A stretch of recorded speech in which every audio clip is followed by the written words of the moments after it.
Blur steps in to save our bags, somebody finally retrieves the key from Jimmy, and the SEC is back at it again. Welcome back to the Crypto Gorilla YouTube channel. It's the end of the week where we cover the biggest news stories as well as look at brands and VCs entering the space. This video is also sponsored by Ethermail, but more about that later. So it's been an amazing week for anybody who has crypto, who has NFTs. It is green across the board. The biggest story of the week is of course Blur giving us generational wealth by pretty much handing out money to anybody who participated in their season 1 airdrop. Now some users were upset as Americans couldn't legally claim the airdrop, and there was no indication that this would be the case in advance. However, the only people they should be mad at is their own government, which is something we're going to look at later in this video. Now, they also went ahead and released an idea map. There's really not much information we can get from this. It is quite cryptic. However, we do see they are going to finally have 1155 contracts available for buying and selling on their platform. As well as here it says Mine 4. I'm assuming this is their version of staking, similar to how Looks and X2 have staking for their tokens. Now, if you did miss the season 1 airdrop, fear not, there is a season 2. You have to either list on Blur, ideally only on Blur,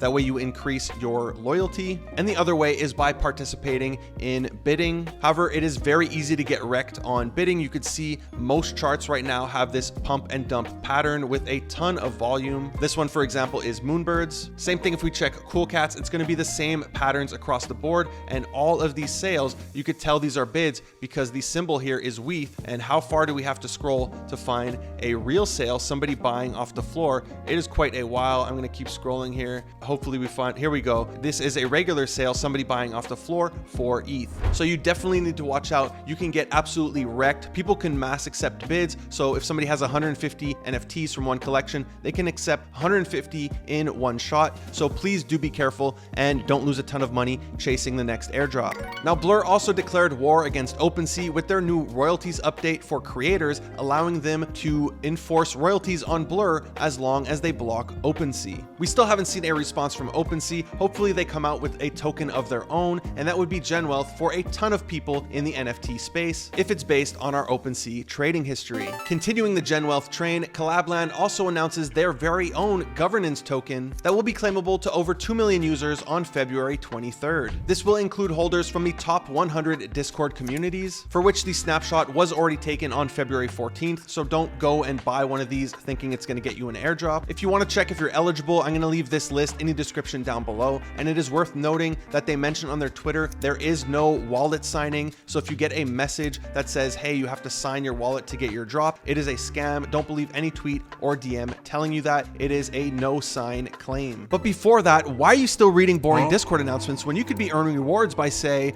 reading a newsletter from your favorite community? Interesting. Tell me more, Gorilla. I would love to. By using Ethermail, who by coincidence is the sponsor of this video, you could earn rewards via read-to-earn mechanics, all personalized and secured by a privacy wall, and you can sign up with an Ethereum address or put your unstoppable domains and ENS names to work. I'm going to leave a referral link in the description down below. Not only will it really help my channel when you sign up, you'll also get free EMC tokens, and you're going to qualify for their current raffle of 10 million EMC tokens, as well as free unstoppable domains. And now back to the news. Next, we had the official score review for the Sewer Pass, and the winner in first place is Mongrel, a professional Fortnite player. He did receive the 1-of-1 key, which he has listed for roughly $3.6 million. And while I have no idea if it's actually going to sell for those numbers, I have no doubt it will sell for over $1 million.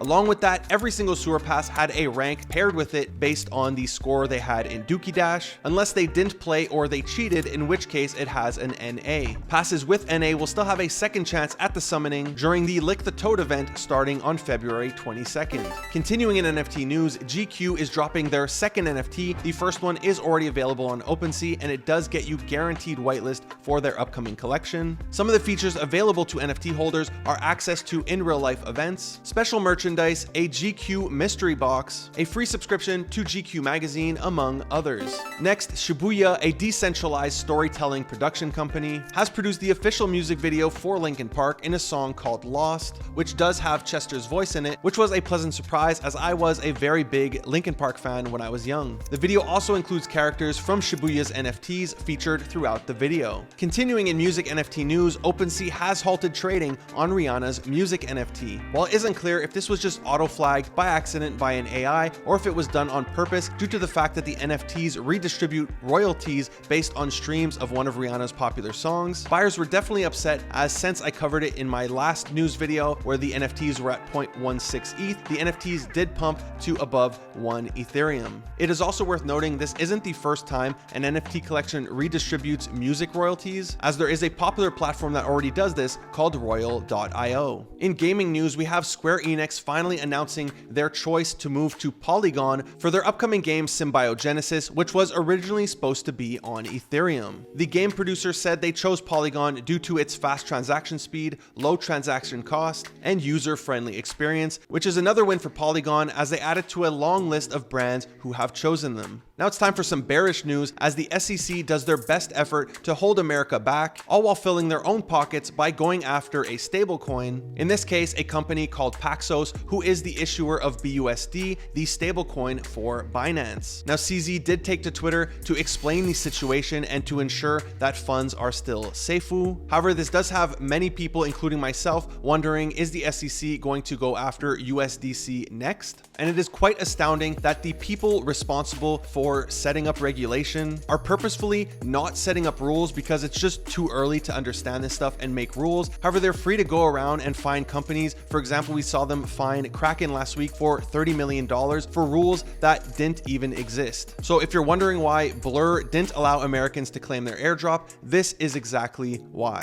Finally, in fundraising news, there's a couple of stories. First, we have Taurus raising $65 million in their Series B round to continue developing their platform to service banks and all of their crypto and digital asset needs in a round led by Credit Suisse. Our last story of the day is Superplastic raising $20 million in a round led by the Amazon Fund, and the round also included notable companies such as Google Ventures, Sony, Animoca Brand, Kraft, among many more. That's it for today's story. If you enjoyed it, be sure to give it a big thumbs up. If you aren't already subscribed to my channel, would you kindly hit that subscribe button, smash that notification bell. Thank you for watching the Crypto Gorilla.